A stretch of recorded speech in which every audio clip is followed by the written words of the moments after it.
গ্রামের দুই বন্ধু ইমাদ এবং সালাহউদ্দিন ছোটবেলা থেকে একসাথে বড় হয়েছে। তারা দুজনেই আল্লাহর ভয় মনে রেখে বড় হচ্ছিল। একদিন তারা গ্রামের বাজারে যাচ্ছিল। পথে তারা দেখল একজন বৃদ্ধ দরিদ্র লোক একটি ভারী বোঝা নিয়ে হেঁটে যাচ্ছে। ইমাদ বলল, চলো তাকে সাহায্য করি। সালাহউদ্দিন ভয় পেয়েছিল, কারণ রাস্তা পিছল ছিল।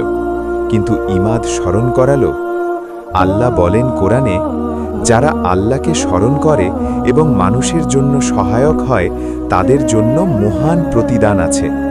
সূরা বাকারা 2:272। দুজন মিলে বৃদ্ধকে সাহায্য করল।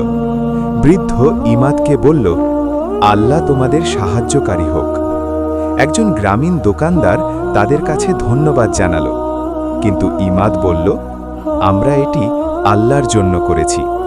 হাদিসে নবী সাল্লাল্লাহু আলাইহি ওয়াসাল্লাম বলেন, যে কোনো ভালো কাজ ছোট বা বড় আল্লাহর জন্য করুন। সাহি মুসলিম। সালাহউদ্দিন তখন বুঝল, সত্যি সাহস মানে শুধু ঝুঁকি নেওয়া নয়, বরং আল্লাহর ওপর ভরসা রাখা এবং মানুষকে সাহায্য করা।